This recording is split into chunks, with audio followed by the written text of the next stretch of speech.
Iya, kembali lagi bersama saya Christopher Brave, di mana pada video kita kali ini tentunya kita akan membahas tentang perkembangan bumi dan munculnya makhluk hidup. Oke, kita lanjut. Nah, kalau kita bicara tentang perkembangan bumi dan munculnya makhluk hidup, yang harus kita ketahui terlebih dahulu adalah asal-usul bumi dan makhluk hidup. Di mana yang harus kita pelajari terlebih dahulu adalah bagaimanakah proses terbentuknya alam semesta. Oke, nah proses terbentuknya alam semesta tentunya kita menjumpai yang namanya Big Bang.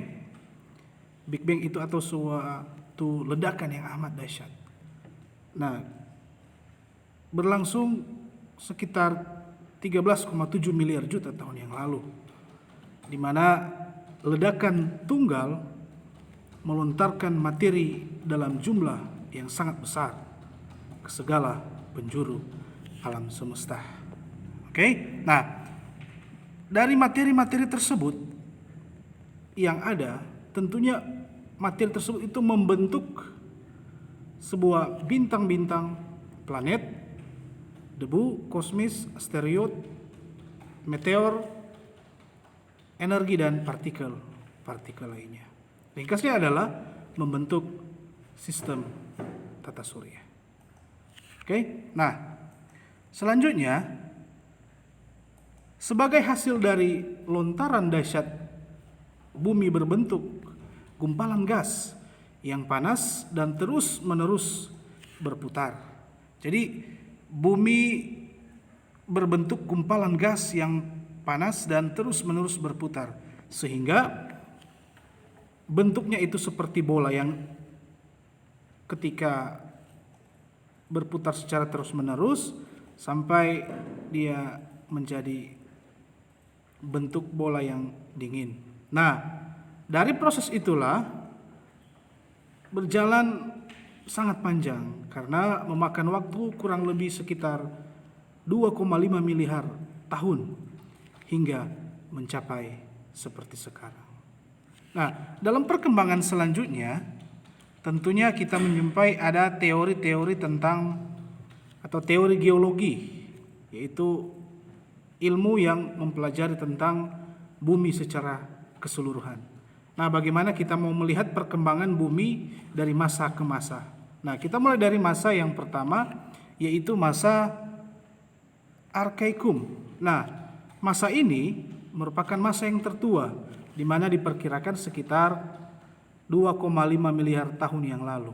Nah, pada masa ini perkembangan bumi itu belum berjalan baik.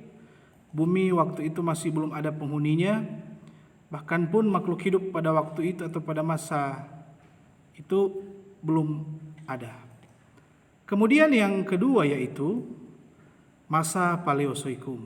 Nah, pada masa ini berlangsung sekitar 500 sampai 245 juta tahun yang lalu. Nah, pada masa ini boleh dikatakan bahwa makhluk hidup pada masa ini sudah mulai ada, di mana makhluk hidup yang bisa di perairan, bahkan pun makhluk hidup yang ada di daratan. Kemudian fase atau masa yang ketiga yaitu masa Mesozoikum. Nah, pada masa Mesozoikum, di mana masa ini berlangsung sekitar 245 sampai 65 juta tahun yang lalu. Nah, pada masa Mesozoikum ini jenis-jenis binatang itu sudah mulai ada, seperti binatang-binatang reptil ya, yang ada pada masa Mesozoikum ini. Kemudian berlanjut pada masa Neozoikum.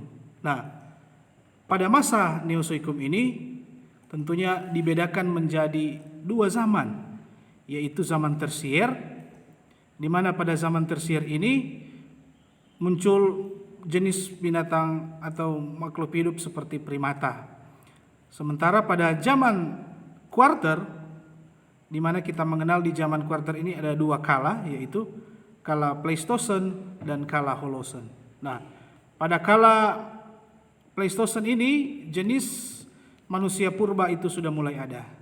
Tetapi lebih sempurnanya lagi ketika memasuki zaman Holosen, di mana kita bisa melihat jenis Homo sapiens. Oke? Nah, selanjutnya kita masuk pada bagian yang kedua, yaitu perkembangan makhluk hidup. Nah, kalau kita bicara tentang perkembangan makhluk hidup, dari sekian teori-teori yang ada, tentunya kita melihat teori yang dikemukakan oleh seorang Charles Darwin. Dia adalah seorang tokoh berasal dari Inggris yang berlangsung sekitar 1809 sampai 1882. Dia dengan teorinya, yaitu disebut dengan teori Darwin, di mana menurut pandangannya semua kehidupan memiliki leluhur yang sama. Jadi menurut Darwin bahwa semua kehidupan memiliki leluhur yang sama. Jadi entahkah itu tumbuh-tumbuhan, famili tumbuhan, ataupun famili binatang atau hewan. Sehingga kalau kita bicara tentang evolusi manusia oleh Darwin, dia mengatakan bahwa manusia sekarang adalah bentuk sempurna dari sisa kehidupan purbakala, yaitu terdiri dari jenis primata, bangsa kera, dan simpanse. Sehingga dengan demikian manusia menurut Darwin itu berasal dari kera. Oke? Jadi itu terkait dengan perkembangan makhluk hidup. Ya, baik. Sekiranya untuk materi kita sampai di sini dulu. Tentunya kiranya materi-materi yang sudah disampaikan itu bisa dipahami dan tentunya bisa berguna bagi kalian semua. Oke? Jadi sekian dan tentunya terima kasih. Ya.